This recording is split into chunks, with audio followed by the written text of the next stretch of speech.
नमस्कार, मी सोनाली वक्रतुंड रेसिपीजमध्ये आपलं मनापासून स्वागत आहे. आणि आज आपण पाहणार आहोत तिळाची करंजी.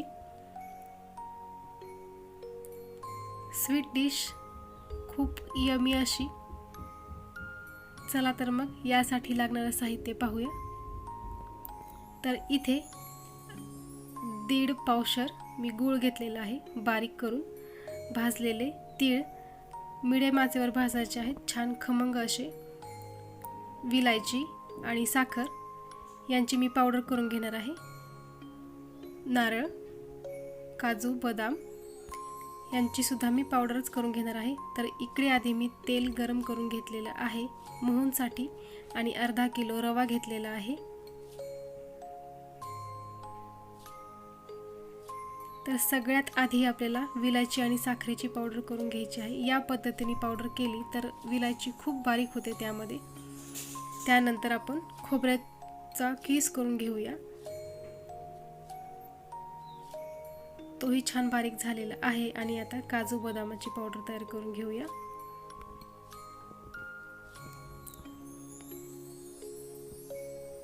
तर इथे आपले हे जे स्वीट मसाले आहेत ते तयार झालेले आहेत. आणि आता आपण तीळ बारीक करून घेऊया. तीळ खूप जास्त बारीक नाही करायचे आपल्याला, हलके असे मिक्सरवरून फिरवून घ्यायचे आहेत. या पद्धतीने तुम्ही पाहू शकता. तर इथे तीळ आपले बारीक करून झालेले आहेत आणि ते मी एका ताटामध्ये काढून घेतलेले आहेत. तर त्यामध्ये आपण हे सगळे मसाले जे आहेत ते मिक्स करून घेऊया आणि त्यानंतर आपण यामध्ये गूळ घालूया. गूळ खूप महत्त्वाचा आहे.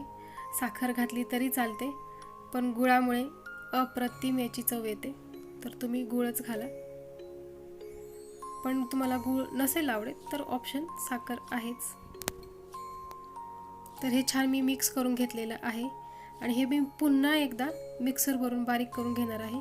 कारण जो गूळ आणि तीळ आणि त्यामध्ये आपण ड्रायफ्रूट्स जे घातलेले आहेत हे सगळं एकजीव होण्यासाठी हे पुन्हा मी मिक्सरवरून काढून घेतलेलं आहे, तुम्ही पाहू शकता. आणि त्यामध्ये मी आता 3 ते 4 चमचे तूप घालणार आहे. हे जे सगळे ड्रायफ्रूट्स, तूप जे मी घातलेलं आहे ते एकदम आपल्याला खाण्यात यावं म्हणून. कारण मुलं असं एक एक खात नाही. जर एकत्र करून जर दिलं तर एक करंजी ते सहज खातील, म्हणून सगळीच पौष्टिकता एकाच करंजीमध्ये येईल याकरिता मी हे सगळं घातलेलं आहे. तर इकडे आपलं मोहनसुद्धा तयार झालेलं आहे. आणि आता रवा घेतलेला आहे मी अर्धा किलो चाळून छान. तर त्यामध्ये 1 चमचा मी मीठ घातलेलं आहे. यामुळे काय होईल, आपली करंजीचं जे बाहेरचं कव्हर असतं ते खूप टेस्टी आणि स्वादिष्ट लागतं. त्यामुळे करंजीसुद्धा खूप टेस्टी लागते. तर इथे मी तेलाचं गरम गरम असं मोहन घातलेलं आहे. गरम मोहन घातलेले काय होतं की जो करंजीचा बाहेरचा कव्हर असतो तो छान कुरकुरीत तयार होतो. आणि कुणी मैद्याचं सुद्धा करतात पीठ करंजीसाठी, पण मी इथे रवाच घेतलेला आहे. तर आता इथे पाण्याच्या मदतीने मी इथे गोळा तयार करून घेत आहे. छान असा घट्ट. पाणी एकदम घालायचं नाही, हळूहळू पाणी घालायचं आहे. कुठलंही पीठ भिजवताना एकदम पाणी घालायचं नाही, हळूहळूच घालायचं. त्यामुळे आपल्याला हवं तसं पीठ भिजवता येतं. जेव्हा आपण मोहन घालतो तेव्हा आधी रवा जो आहे तो छान त्या मोहनमध्ये तेलामध्ये मिक्स करून घेतला पाहिजे. छान त्या रव्याला तेल लागलं पाहिजे, त्यानंतरच तुम्ही हे पीठ मळायला सुरू करा. तर इथे हा गोळा तयार झालेला आहे आणि आता मी हा 2 ते 3 तासांसाठी भिजवून ठेवणार आहे. तर तुम्ही पाहू शकता हे छान भिजलं गेलेलं आहे. रवा आहे त्यामुळे हे पीठ भिजायला खूप वेळ लागतो. खूप म्हणजे 2 ते 3 तासात हे छान भिजून जातं. आणि पाण्याचा हात लावून हा गोळा पुन्हा एकदा आपण मऊ करून घेऊया. तर इथे आपलं हे पीठ परफेक्ट असं तयार झालेलं आहे करंजीसाठी. तर इथे मी आता करंजीची पुरी तयार करायला घेत आहे. तेलाच्या साहाय्याने मी याची पुरी करून घेते.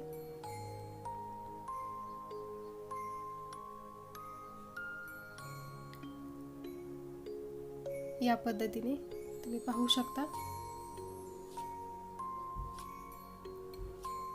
आणि आता करंजीचा साचा करंजीच्या साच्याच्या मदतीने मी या ज्या करंज्या आहेत ते छान करून घेते.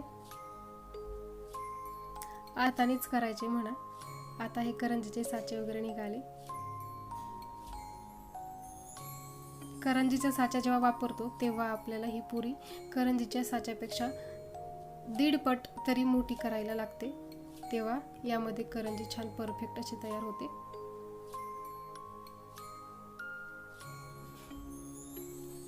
तर तुम्ही इथे पाहू शकता करंजी छान आपली तयार झालेली आहे.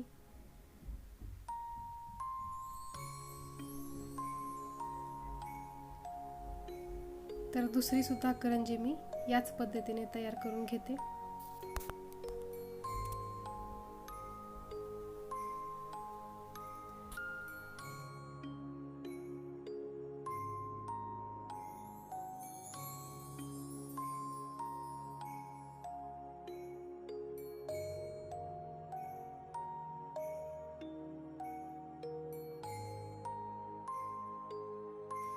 तर इथे आता माझ्या करंज्या तयार करून झालेल्या आहेत, तुम्ही पाहू शकता.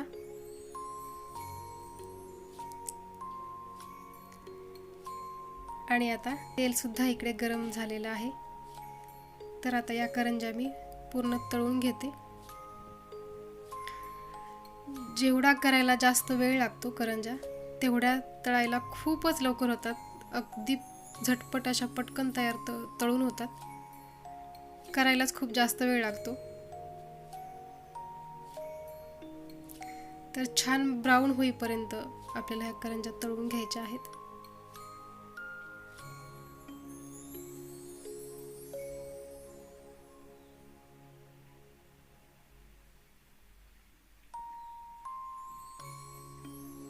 तुम्ही पाहू शकता इथे ह्या छान तळून झालेल्या आहेत. ब्राऊन मस्त गोल्ड कलर आलेला आहे. तर याच पद्धतीने मी या सर्व करंज्या ज्या आहेत त्या तळून घेते.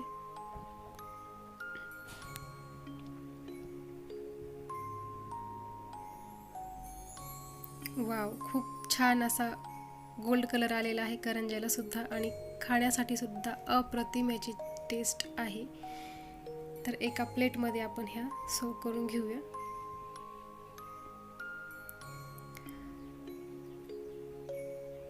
आणि ही रेसिपी तुम्हाला आवडली असेल तर नक्कीच लाईक करा, शेअर करा आणि सगळ्यात महत्त्वाचं सबस्क्राईब करायला विसरू नका.